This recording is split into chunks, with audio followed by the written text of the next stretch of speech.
नमस्कार दोस्तों। जैसा कि आपको पता है कि हमने अवकल समीकरण वाली जो आउटलाइन वाली जो बुक है उससे स्टार्ट कर दी है। तो हमारा जो बुक नेम है वो है आउटलाइन। आउटलाइन वाली बुक हम पढ़ रहे हैं अभी, है ना। जो हमने जो बुक स्टार्ट की है वो है आउटलाइन, याद रखिएगा नाम।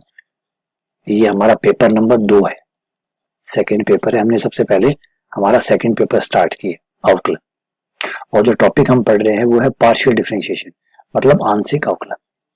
ये हम पढ़ रहे हैं। लास्ट टाइम मैंने आपको लेक्चर में आंशिक अवकलन के बारे में कुछ मूल बातें बताई थी। अब मैं इस बार कुछ आपको एग्जांपल दूंगा आंशिक अवकलन के, ताकि आपको समझ हो जाए आंशिक अवकलन की। ठीक है, सबसे पहले आप याद कीजिए, मैंने आंशिक अवकलन के बारे में बताया था कि आंशिक अवकलन की जरूरत आपको तब पड़ती है जब आपका कोई फलन जो है वो एक से ज्यादा चरों पर डिपेंड करता है। एक से ज्यादा चरों पर डिपेंड करता है तो फिर आपको अवकलन के लिए किसी एक का चुनाव करना पड़ता है। सपोज कीजिए आपने एक्स का चुनाव किया, तो आप एक्स के साथ करेंगे, और ये कहते हुए करेंगे कि उस समय जो y है वो आपका अचर है, मतलब नियतांक है। दूसरी बार आप क्या करेंगे, आप f का y के साथ करेंगे, और ये कहते हुए करेंगे कि जो आपका x है वो अचर है। तो इस समय एक बार आपका y अचर होगा और एक बार आपका x अचर होगा। यानी ऐसे समझिए, जब आप x के साथ कर रहे हैं तो आप y को वैसे ही ट्रीट करिए जैसे y कोई नियतांक हो, या जब आप y के साथ कर रहे हैं तो आप x को ऐसे ट्रीट करिए जैसे वो नियतांक है। तो जो वो जितने भी स्वतंत्र चर उसके अंदर है उसमें किसी एक के साथ आप अवकलन करेंगे, बाकी जो स्वतंत्र चर है, बाकी जो इंडिपेंडेंट वेरिएबल है, उन सबको आप नियतांक मान के चलेंगे। जैसे आप नियतांकों के साथ कैसा करते हैं, आप जब अवकलन कर रहे होते हैं बीच में a आ जाता है या बीच में 3 आ जाता है या 5 आ जाता है, उसके साथ आप क्या करते हैं, अवकलन से बाहर निकाल देते हैं। अवकलन से बाहर निकाल देते हैं। अगर खाली नियतांक आया हुआ है तो उसको 0 कर देते हैं। तो ट्रीटमेंट आप करते हैं नियतांकों के साथ, है ना। अगर आप x के साथ अवकलन कर रहे हैं, अगर नियतांक x के साथ गुणा में है तो आप बाहर निकाल देते हैं, लेकिन अगर खाली नियतांक है तो उसको 0 कर देते हैं, अवकलन करके 0 कर देते हैं। तो बस यही ट्रीटमेंट आपको y के साथ करना है अगर आप x के साथ आंशिक अवकलन कर रहे हैं तो, या फिर अगर आप y के साथ आंशिक अवकलन कर रहे हैं तो आपको x को नियतांक मानना है, मतलब x के साथ वो ट्रीटमेंट करना है। ठीक है, तो ये क्या चीजें हैं, कैसी है, इसके लिए मैं आपको एक अच्छे से एग्जाम्पल कुछ करवा देता हूँ ताकि आपको आइडिया हो जाए कि आंशिक अवकलन कैसे आगे बढ़ते हैं। ठीक है, सबसे पहले नंबर 1 मान लीजिए ये हमारा फलन है एफ एक्स वाई बराबर है log x square plus y square. इसका अवकलन हमें x के साथ और y के साथ करना है। वैसे तो आप चिंता मत कीजिए क्योंकि पूरी प्रश्नावली आंशिक अवकलन से भरी हुई है। बहुत आंशिक अवकलन आपको करने पड़ेंगे, जैसे जैसे आप करेंगे आपको याद होते जाएंगे।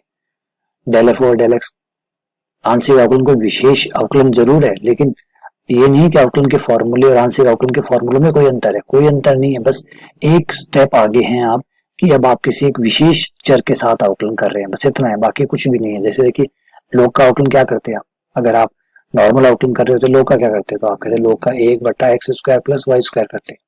देखिए वही मैंने किया, ये लोग का किया। लोग के बाद आप क्या करते हैं, अंदर जाते, अंदर जाके एक्स स्क्वायर का क्या करते हैं 2x plus y square.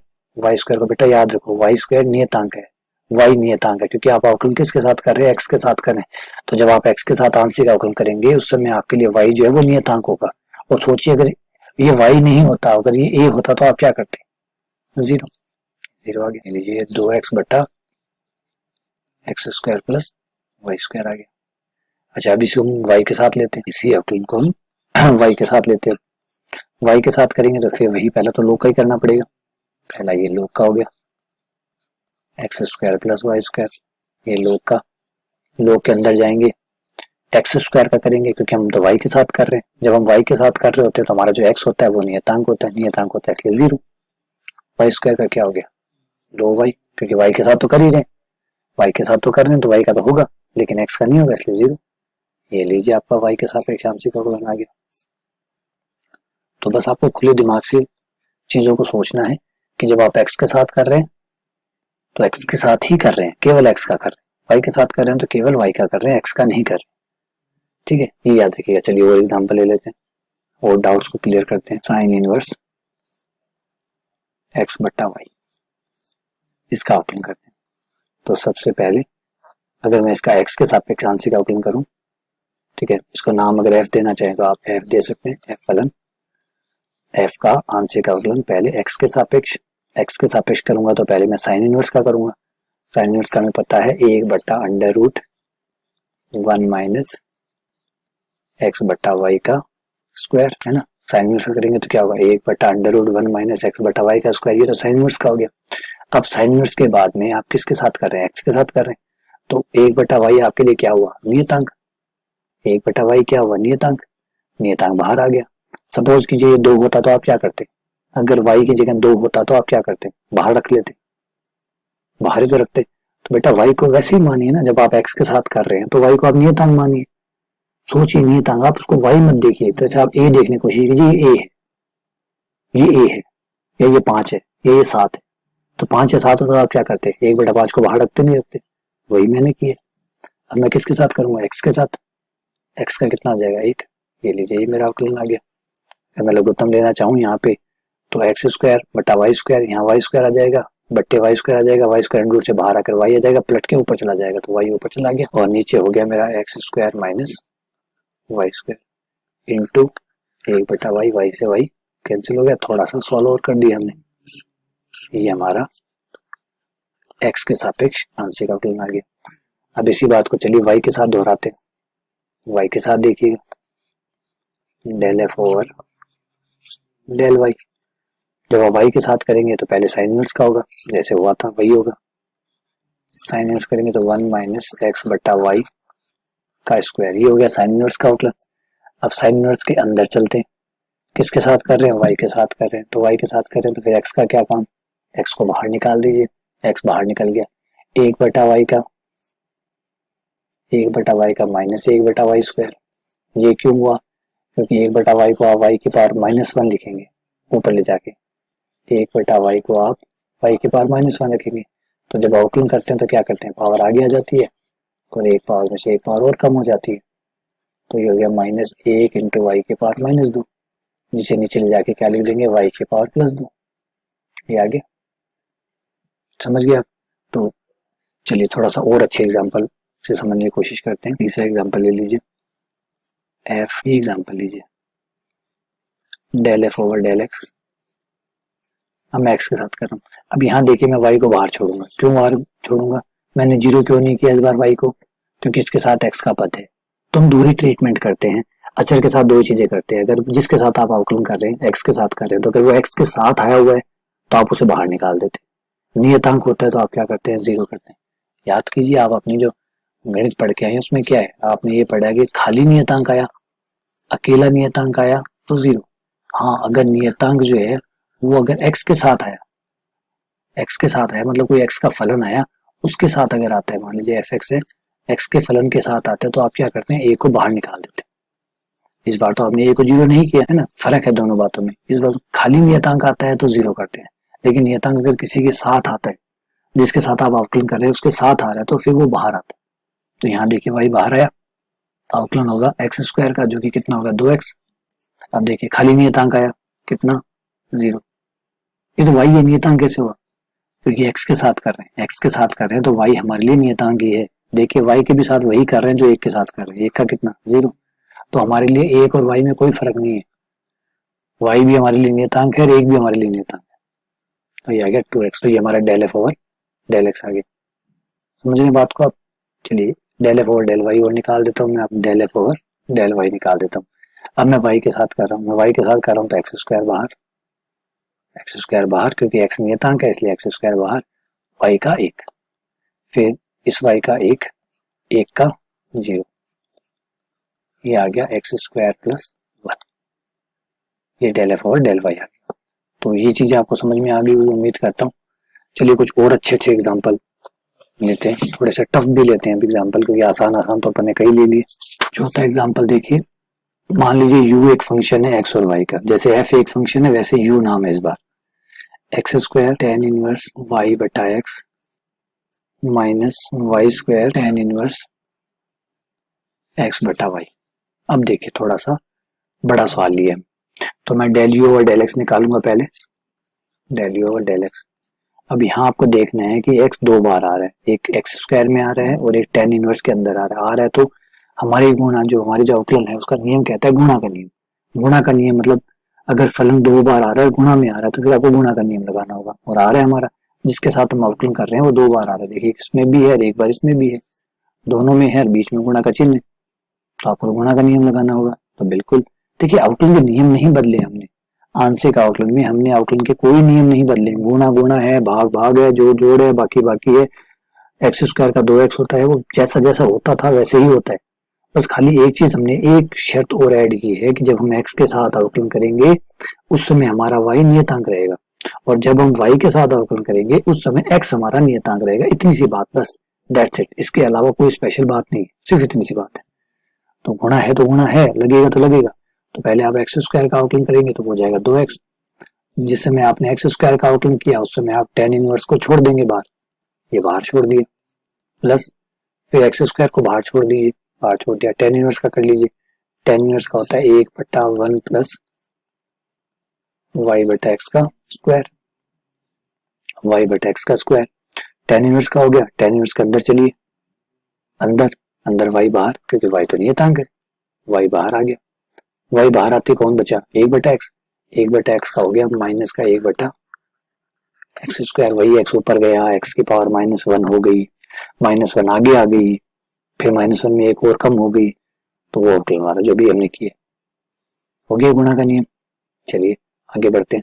Minus, यहाँ गुणा का नियम नहीं लगाना, क्यों नहीं लगाना, क्योंकि क्या दोनों में x है, नहीं है, x खाली इतने इतने में, बस इसमें x है, इसमें नहीं है, यहाँ नहीं है तो ये तो बाहर, क्योंकि नियतांक है। आप तो x के साथ कर रहे हैं, y तो नियतांक है बाहर, सिर्फ tan इनवर्स का अवकलन होगा 1 प्लस x/y का होल स्क्वायर। 1/y को बाहर छोड़ेंगे, x का अवकलन 1, 1/y बाहर, x का 1। 1/y बाहर, क्योंकि y नियतांक है इसलिए 1/y बाहर, और x का x के साथ होगा इसलिए 1। ये लीजिए आपका del u over del x हो गया। आया समझ में? चलिए थोड़ा सा आगे बढ़ते हैं। इसमें del u over del y और निकाल के दिखाता हूँ मैं आपको। Del u over del y, जब आप y के साथ करेंगे तो अब देखिए यहाँ y नहीं है, y इसमें नहीं है, नहीं है तो बस फिर गुणा का नियम क्यों लगाएं, y के साथ कर रहे हैं, y होता तो गुणा का नियम लगता, y नहीं है, एक्स स्क्वायर है, वैसे ही बाहर आने वाला है, बाहर आ गया। tan इनवर्स का हो गया 1 प्लस y/x का स्क्वायर। tan इनवर्स के अंदर गए तो 1/x को बाहर छोड़ दिया, क्योंकि y के साथ कर रहे हैं, x नियतांक है इसलिए 1/x बाहर, y का अवकलन 1 माइनस, अब यहाँ पे y दोनों में है, y यहाँ भी है और y यहाँ भी है, दोनों में है, गुणा का नियम रहेगा। अब रहेगा गुणा का नियम भाई, पहले वाले का करूं तो 2y, tan को बाहर छोड़ दिया, tan को बाहर छोड़ दिया। अब y स्क्वायर गुणा का नियम लगा रहे हैं, पहले फलन को बाहर छोड़ के दूसरे फलन का अवकलन, ये दूसरे फलन का अवकलन x/y का कर दीजिए, y के साथ कर रहे हैं इसलिए x बाहर, और 1/y का माइनस 1/y स्क्वायर। ये लीजिए आपका x के साथ, ये लीजिए आपका y के साथ। दिख रहा है आपको? कोई प्रॉब्लम आए देखिए, ध्यान से देखिए, आराम से, तसल्ली देखिए, ठंडे दिमाग से देखिए, जल्दबाजी मत कीजिए।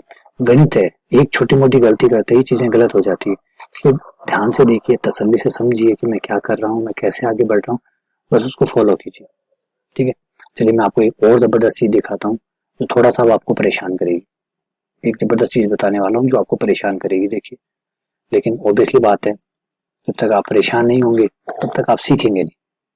ठीक है, वो है u बराबर x की पावर y। ये देखिए, ये अवकलन आपको परेशान करने वाला, गजब परेशान करने वाला। कैसे? आपको याद होगा कि a की पावर x का, आपके पास अगर मैं दो अवकलन पूछूं, एक पूछूं x की पावर a का अवकलन और एक आपसे पूछूं a की पावर x का अवकलन, दोनों में आपको एक चीज नजर आ रही होगी कि एक में x जो है वो बेस में, नीचे आधार में, एक में x जो है वो पावर में। इस दोनों की वजह से हमारा जो अवकलन करने का तरीका है, जो फॉर्मूला है, वो बदल जाता है। पहले में तो ये आता है x a आगे, x की पावर a माइनस 1, इसमें आता है a की पावर x log a, ये आता है। तो एक चीज याद रखने वाली बात ये है कि जिसके साथ आप अवकलन कर रहे हैं वो अगर बेस में है तो पावर फॉर्मूला काम करता है, घातांक नियम काम करता है, घातांक जो नियम है वो काम करता है।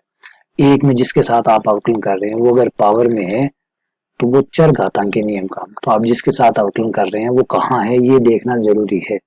ए तो दोनों में ही है, एक्स दोनों में ही है, लेकिन दोनों में एक्स की जगह अलग अलग है। और एक्स कौन है? जिसके साथ आप अवकलन कर रहे हैं, जिसके साथ आप अवकलन कर रहे हैं। तो अगर आप एक्स के साथ अवकलन कर रहे हैं अगर आप x के साथ अवकलन कर रहे हैं तो x अगर नीचे है तो फिर चरघातांकी, x के साथ ही अवकलन कर रहे हैं, x ऊपर है तो चरघातांकी। अभी देखिए इसमें आपको परेशान करता हूँ, आपको थोड़ा सा दिमाग को देखिए, अगर मैंने x की बजाय अगर a के साथ अवकलन किया होता, अगर मैं a के साथ अवकलन करता, अब बताइए क्या आएगा? अब बोलिए, कर रहे ना परेशान अभी, अब बताइए क्या आएगा? पकड़िए बात को, इसलिए मैं कह रहा हूँ x को पकड़ के मत बैठ जाइए। हमेशा x मिलेगा ऐसा कोई जरूरी नहीं है, हमेशा सवाल में x मिलेगा जरूरी नहीं है। दिमाग को खुला रखिए, x की जगह y को भी दीजिए, y की जगह z को भी दीजिए, z की जगह a को भी दीजिए। जैसे x प्लस वाई का होल स्क्वायर है, x प्लस वाई का होल स्क्वायर कैसे खोलते हैं आप हो गए x square plus 2xy plus y square, ये फॉर्मूला होता है ना। तो अगर मैं आपसे कहूँ कि p प्लस क्यू का होल स्क्वायर खोलिए तो बताइए कैसे खोलेंगे? तो ऐसे खोलेंगे ना, या ये कह के टाल देंगे कि नहीं इसका होल स्क्वायर तो खुलता ही नहीं, ये तो x और y का होल स्क्वायर है, नहीं ना। इसका मतलब आपको पता है कि x और y कोई चीज नहीं है, x वो है जो पहले स्थान पर है, y वो है जो पहले स्थान पर है। अगर पहले स्थान पे p आ गया तो p के हिसाब से चलेगा, q आ गया तो q के हिसाब से, बस सेम ये समझिए बेटा। अब आप a के साथ अवकलन कर रहे हैं, a जो है वो घात पर है, घात पर है तो चरघातांकी लगेगा, और चरघातांकी क्या कहता है वो देखिए, चरघातांकी कहता है एज इट इज आएगा इंटू लोग आएगा, लोग x आएगा। x क्यों आया? क्योंकि जब आप याद कीजिए, जब आप x के साथ करते थे तो ये जो a था ये लोग में आता था ना, तो इस बार x है तो कौन आएगा? x आएगा। और ये लीजिए अगर a के साथ कर रहे हैं और a की पावर x का कर रहे हैं, ये देखिए ये क्या होगा ये आपको और मजा दे रहा है, a दोनों बेस में है, जब दोनों सेम होते हैं जिसके साथ आप अवकलन कर रहे हैं वो अगर बेस में है तो पावर वाला फॉर्मूला लगता है, पावर वाला यानी पावर आगे और पावर में से एक कम। आ रहा है ना, जोर आए ना दिमाग पे? क्योंकि पकड़ के बैठे, प्रॉब्लम ये नहीं है, समझो बात को, हम पकड़ के बैठ जाते हैं, हमारे बिलीफ सिस्टम ऐसा होता है, हमारा विश्वास तंत्र ऐसा होता है कि एक चीज को सही पकड़ लिया वो सही, बाकी सब गलत। जब एक चीज सही है तो बेटा दूसरी चीज भी सही है ना। जिसे संस्कृति का एग्जाम्पल लीजिए, विरासत का एग्जाम्पल ले लीजिए, हमारी सभ्यता का एग्जाम्पल ले लीजिए, परंपराओं का एग्जाम्पल ले लीजिए। अगर किसी एक धर्म की परंपराएं सही है तो सारे धर्म की सही है, और अगर गलत है तो फिर सारी गलत है, क्योंकि बेस तो किसी का है ही नहीं, बेस तो किसी का नहीं है। तो फिर अगर ये गलत है तो सारी गलत है, और सही है तो फिर सारी सही है। विश्वास ही तो है, विश्वास ही तो उसमें जान डाल रहा है, तो विश्वास कर रहे हैं इसलिए वो सही है। फिर ये कहना मैं अपने धर्म पे विश्वास रख के कहता हूँ कि मेरा सही है और बाकी गलत, तो वो बेकार है, वो बेवकूफाना बात है। ठीक है, चलिए मैं आपको और, तो आप यहाँ देखिए, यहाँ आपको कंफ्यूजन नहीं होगी। आपने एक तो कोई मान के बैठा है कि उसने अपना धर्म एक्स मान के बैठ लिया, अब वो कह रहा है कि जब ए धर्म है वो गलत है। भाई जब एक्स गलत है, या अगर गलत है तो फिर दोनों ही गलत है, सही है तो फिर दोनों ही सही है। तो खुले दिमाग के साथ चलिए, क्योंकि अगर खुले दिमाग के साथ आप नहीं चलेंगे तो आप ये अवकलन नहीं कर पाएंगे। देखिए अभी अगर खुले दिमाग से आप नहीं करते हैं तो कितने परेशान होंगे।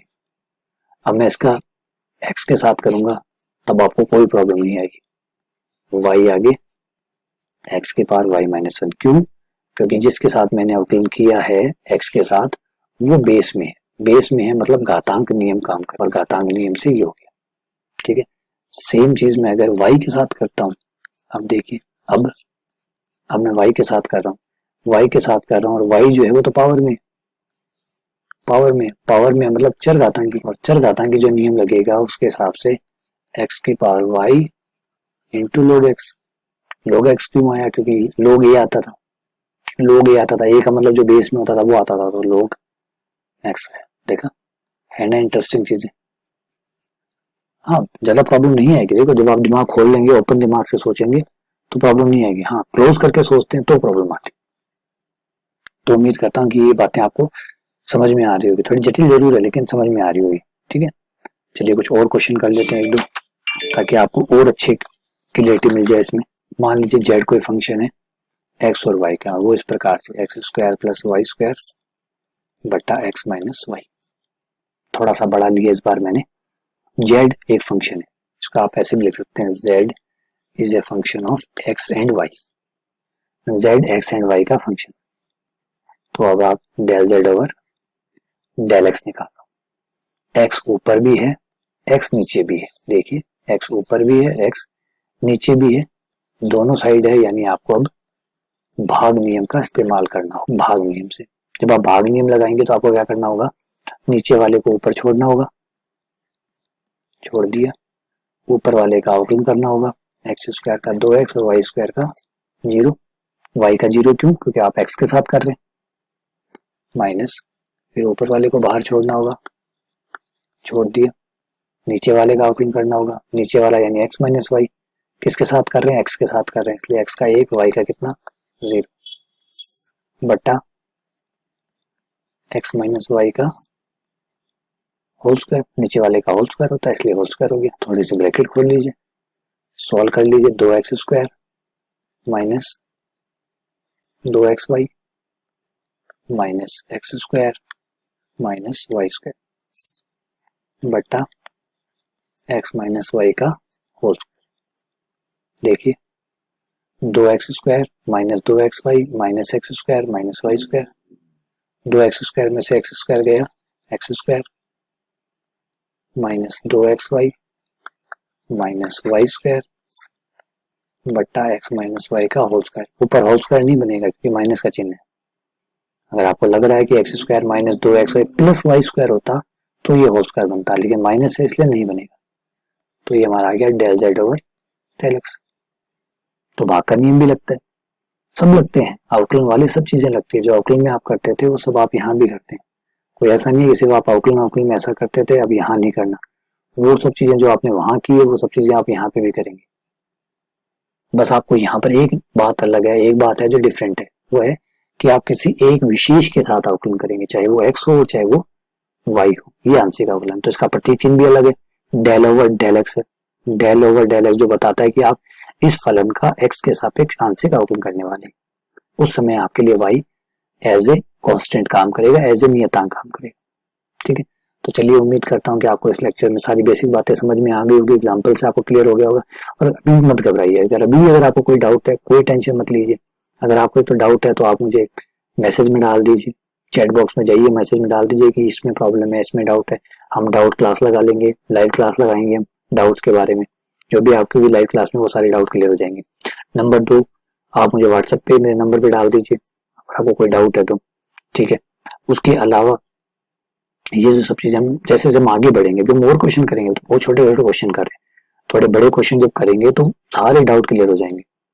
ठीक है ना, तो घबराइए मत, अभी आपका शुरुआती स्टेज है ना, बीएससी फर्स्ट ईयर में है, अभी आप नए अभी आए हैं आप, तो एक बार इनको एंजॉय कीजिए, धीरे धीरे समझिए, तसल्ली से समझिए, सब समझ में आ जाएगा। बिल्कुल घबराइए मत, ऐसा मत सोचिए एकदम अलग पढ़ रहे हैं, कुछ अलग नहीं है, धीरे धीरे आप ट्रैक पे आ जाएंगे। क्योंकि एक बार तो आगे ऑब्वियसली बात, आप स्कूल से कॉलेज में आए हैं, कुछ तो बदलाव दिखेगा, सब कुछ तो वैसे नॉर्मल नहीं रहने वाला है ना। तब तो आप स्कूल छोड़ के आए, तो ये जो स्वतंत्रता है, ये जो इंडिपेंडेंसी अब आपको मिली है, इसका फायदा मिलने वाला है। अब आपको थोड़ा टफ भी पढ़ना पड़ेगा क्योंकि आप 12वीं के बाद में कॉलेज में आए हैं, 11वीं में नहीं गए, उल्टा नहीं जा रहे हैं, आप आगे जा रहे हैं, तो टफ तो मिलना ही मिलना है ना, चीजें टफ होनी है। लेकिन आप भी तो बड़े हो रहे हैं, अगर चीजें टफ हो रही है तो आप भी तो बड़े हो रहे हैं, वो आप भी तो ज्यादा ताकतवर हो रहे हैं, आपके पास भी तो ज्यादा दिमाग है, 12वीं पास करके आए हैं, पास किए हुए, कॉन्फिडेंस है आपके पास, है ना। इस कॉन्फिडेंस के साथ आगे बढ़ना है आपको। चलिए, आपको कोई भी डाउट हो, हेजिटेट ना हो, बिल्कुल भी नर्वस ना हो, बिल्कुल भी टेंशन ना ले, तुरंत पूछे मुझे, बताएं कि ये आपको प्रॉब्लम है, मैं क्लियर करूंगा। बाकी बहुत बहुत धन्यवाद, शुक्रिया।